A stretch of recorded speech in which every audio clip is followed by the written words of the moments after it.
Module 1, Section 8.2, Trigonometric Functions and Fundamental Identities. The 6 trigonometric functions is what we'll look at first. To define our 6 trig functions, start with an angle theta in standard position. We'll choose any point P having coordinates x, y on the terminal side of our angle as seen in the following figure. Notice that our point is xy. We can create a triangle here. The x value is our x coordinate of our point. The y value is our y coordinate of our point. To find r, we'll simply do the distance formula between the origin, which is the point 0, 0, and our point xy.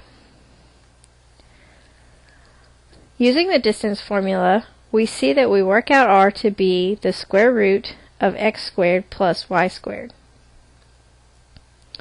Notice that r is always greater than 0 or is always positive, since distance can never be a negative measure. The 6 trig functions are sine, cosine, tangent, cotangent, secant, and cosecant. Using the method we just looked at, we see that we define our 6 trig functions as follows.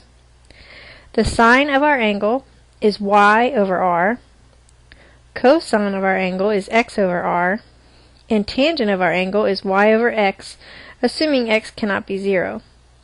Notice that cosecant, secant, and cotangent are the reciprocals of the trig function above them.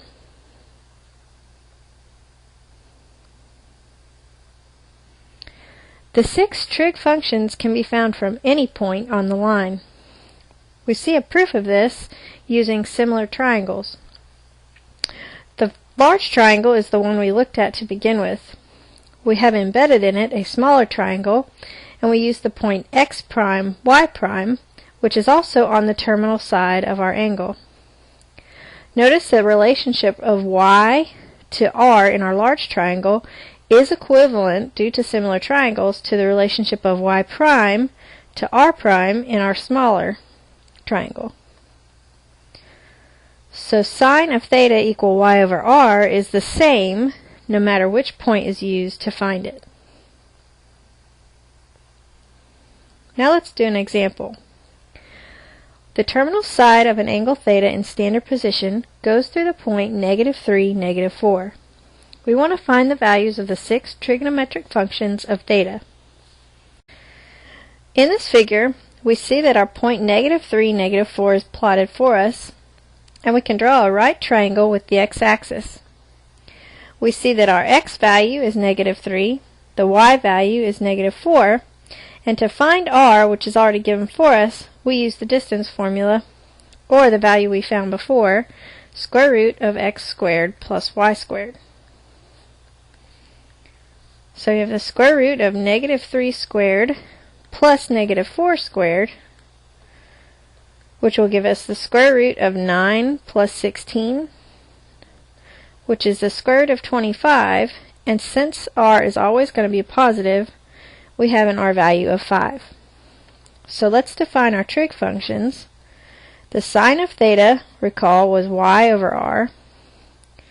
The cosine of theta was x over r, and the tangent of theta was y over x, assuming x is not 0. So now we just plug in our values. Y over r, we have -4/5 for sine. X over r, we have -3/5 for cosine, and y over x, we have -4 over -3, which is equivalent to +4 over 3 for our tangent. Now for our reciprocals, we have the cosecant of theta was r over y, the secant of theta was r over x, and the cotangent of theta was x over y. So we simply take the reciprocal of the values we've just found, and we have 5 over -4, or -5 over 4, Either one is correct. For secant, we have 5 over negative 3, or negative 5/3. And for cotangent, we have negative 3 over negative 4, which is positive 3/4.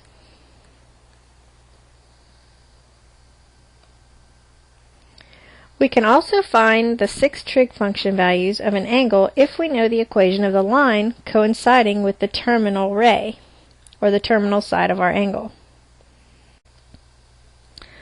For example, find the 6 trig function values of the angle theta in standard position if the terminal side of theta is defined by the line 2x plus y equals 0, where x is greater than or equal to 0.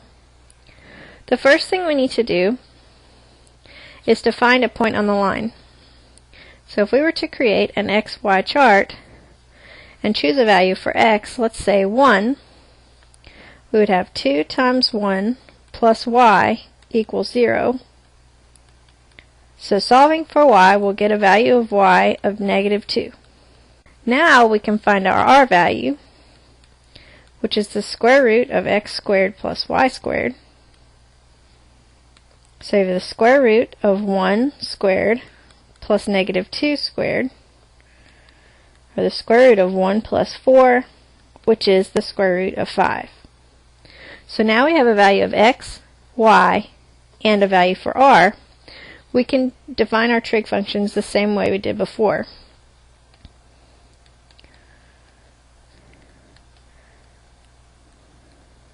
So our sine value will be negative 2 over the square root of 5.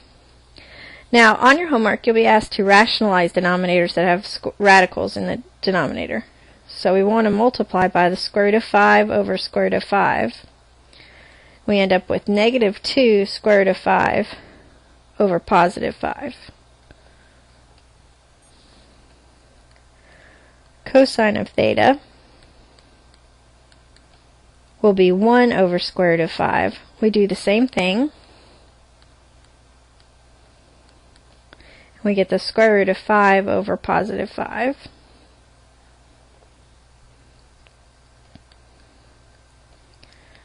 Tangent of theta, we'll get negative 2 over 1, or just negative 2. And remember, for our other values, we can simply take the reciprocals. So we have the square root of 5 over negative 2, or negative square root of 5 over 2.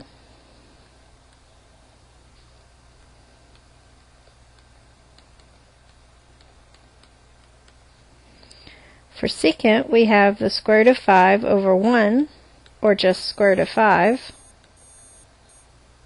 And for cotangent, we have 1 over negative 2, or negative 1/2.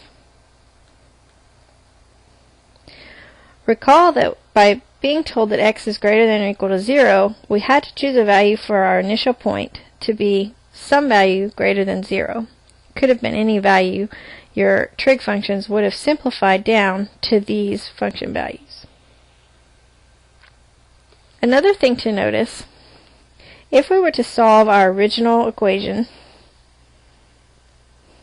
for y, we would get y equals negative 2x. If we look at y equal mx plus b form, notice the value in front of x, the coefficient of x, is the slope. So in this case, the slope is negative 2. We see that negative 2 is the value for our tangent function. So in general, it's true that the slope of your line is equal to the tangent of the angle. Now let's look at special angles, quadrantal angles. If we have an angle in standard position, then if the terminal side lies on the y-axis, any point will be 0, y. So that would be points like 90 degrees or 270 degrees. If the terminal side lies on the x-axis, any point will be x, 0. Those would be 0 degrees, 180 degrees, or 360 degrees. So, some of the trig functions will be undefined. So, let's find the trig function values of our quadrantal angle 630 degrees. First, we need to find the angle coterminal with it. So, we'll subtract 360 degrees to get 270 degrees.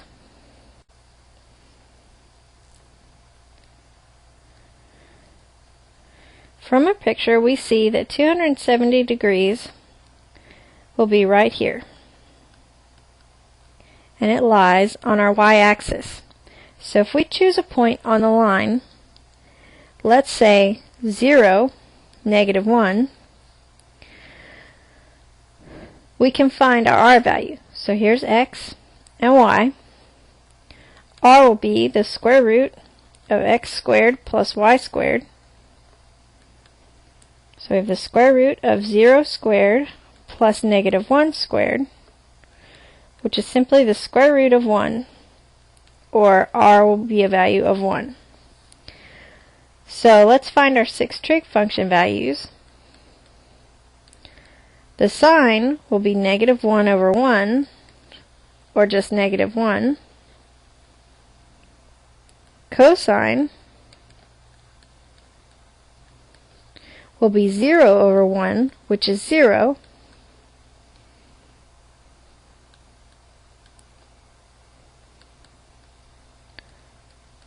Tangent will be -1 over 0, which is undefined since we're dividing by 0.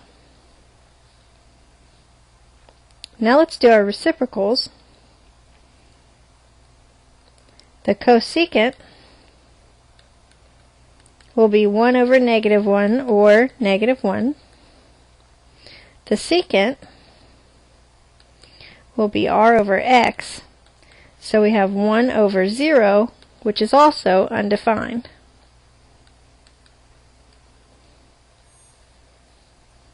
And our cotangent now, instead of being undefined, will be 0.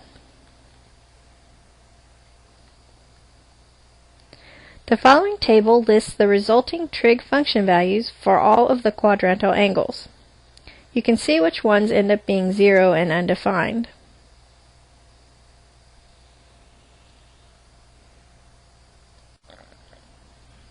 Now let's look at the reciprocal identities. Since the sine of theta equals y over r, and the cosecant of theta equals r over y, we have that the sine of theta is equal to 1 over cosecant, and also that the cosecant is equal to 1 over sine.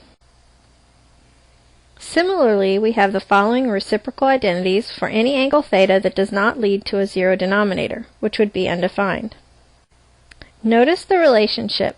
Sine and cosecant are reciprocals, cosine and secant are reciprocals, and tangent and cotangent are reciprocals. One easy way to remember it, obviously tangent and cotangent go together. But notice that with sine and cosine, they are paired with the opposite of what you would think. So sine, begins with an S, is paired with cosecant. Cosine, beginning with a C, is paired with secant. So you have SC, CS. Just a little way to help you remember that. Now let's do an example. We want to find the cotangent of theta if the tangent of theta is -1 over 5. Since we know that they're reciprocals, we know that the cotangent of theta is equal to 1 over the tangent of theta. We can simply do the reciprocal, but let me show you why. So we have 1 over -1/5, and when we divide by a fraction, we have 1 multiplied by the reciprocal of our denominator. So we end up with an answer of 5 over -1, or -5 for the cotangent of theta.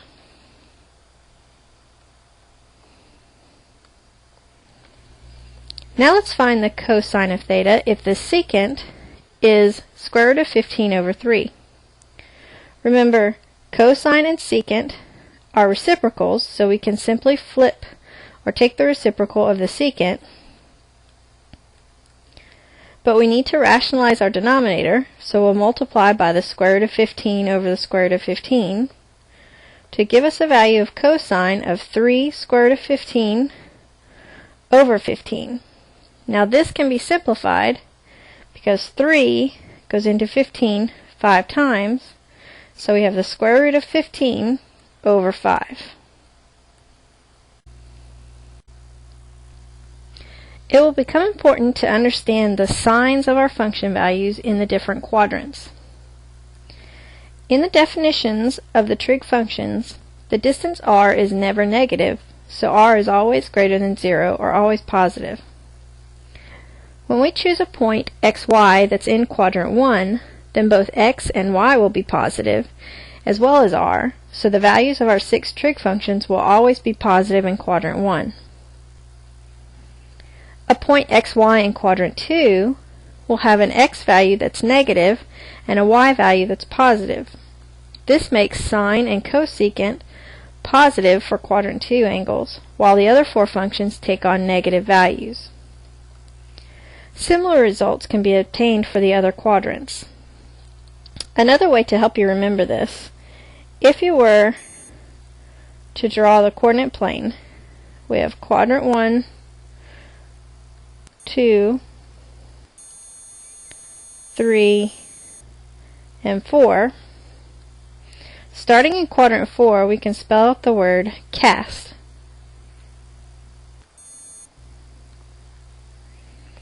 Just starting with sine, cosine, and tangent, that's what S, C, and T stand for, this tells us which values are positive in what quadrants. So in this case, cosine and its reciprocal are positive in quadrant 4, everything else is negative.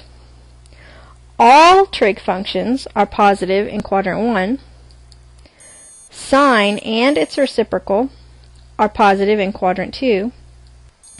And then tangent and its reciprocal are positive in quadrant 3.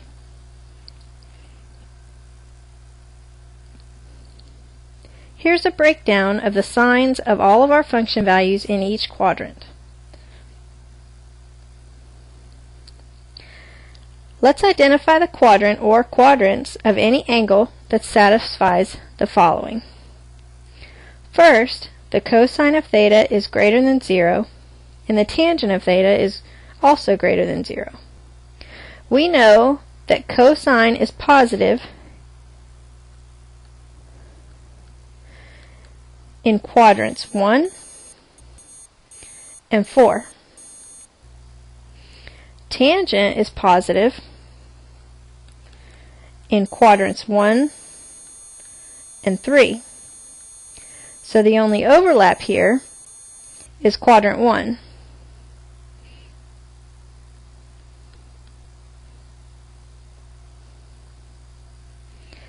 Now let's find when the tangent of theta is less than 0 and the cotangent of theta is also less than 0. Tangent of theta was positive in quadrant 3 and quadrant 1, which means it's going to be negative in quadrants 2 and 4. The cotangent is the reciprocal. It will take on the same sign as tangent in each quadrant. So we have that cotangent is also negative in quadrants 2 and 4, which means that in this case our answer is quadrants 2 and 4.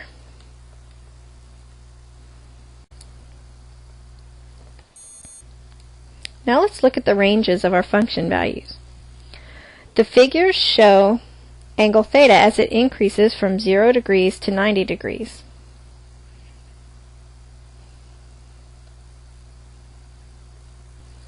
Notice that the value y increases as theta increases, but never exceeds r, so y is always less than or equal to r. Dividing both sides of our equation here by r gives the following: y over r is less than or equal to 1. In a similar way, angles in quadrant 4 suggest that y over r is greater than or equal to -1. So we have that the value of y over r is sandwiched between -1 and 1. Since the sine of theta is y over r, then the sine of theta is also sandwiched between -1 and 1 for any angle theta. In a similar way, we can find the same thing to be true for cosine. Secant and cosecant are reciprocals of sine and cosine respectively, making the following true. Secant is less than or equal to -1, or secant is greater than or equal to 1, as is true with cosecant. Tangent and cotangent can take on any values. So we have the following breakdown of our ranges of our trig functions for any angle theta. For this example, we want to decide whether each statement is possible or impossible. We have that the sine of theta is equal to the square root of 8. That is approximately 2.8. Since the sine of theta has to be a value between -1 and 1, we see that this is impossible.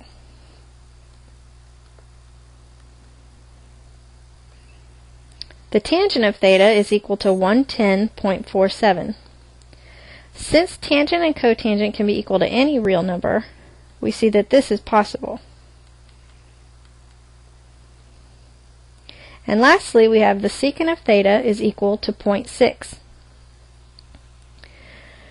Since the secant of theta has to be a value either smaller than -1 or larger than +1, we see that this is impossible, since 0.6 will be between -1 and +1.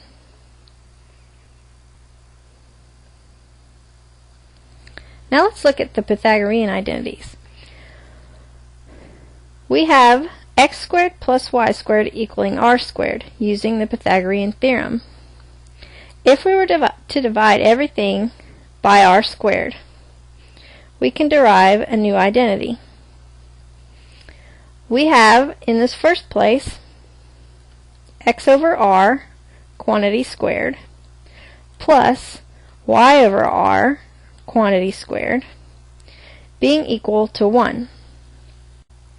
Remember that x over r is the value for cosine,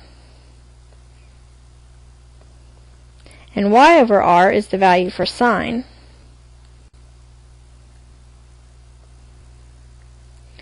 Take note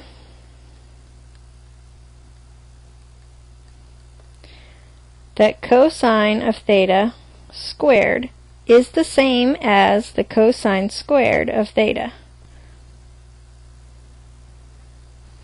So we'll use this to rewrite as cosine squared of theta plus sine squared of theta equals 1. Or you'll more often see it with sine written first.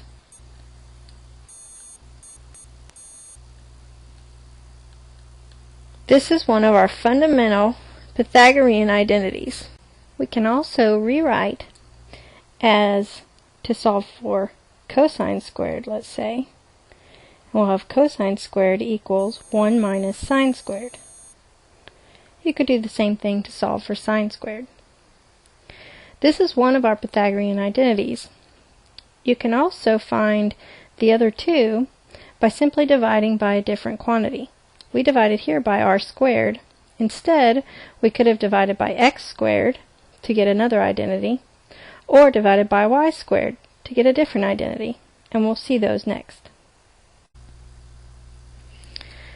Here we have our Pythagorean identities written out for us, so let's use them in an example. We want to find the sine and cosine of theta if the tangent of theta is equal to 4/3 and theta is in quadrant 3.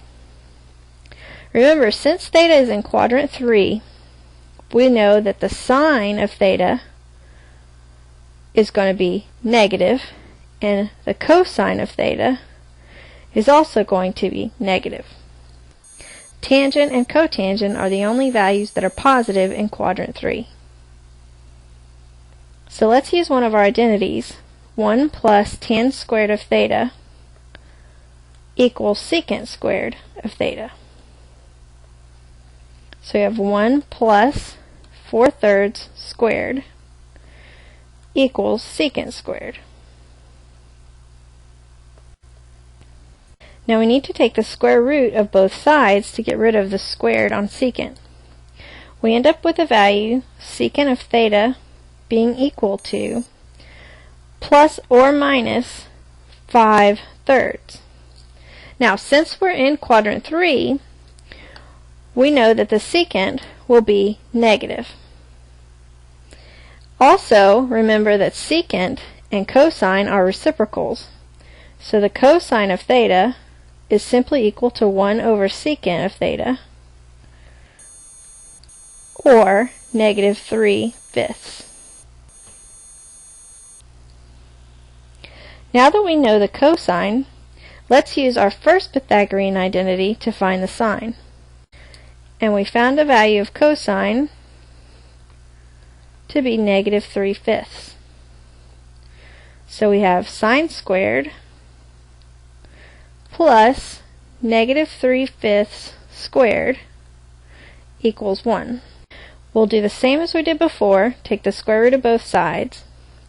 Remember that the sine of theta will then be plus or minus 4/5.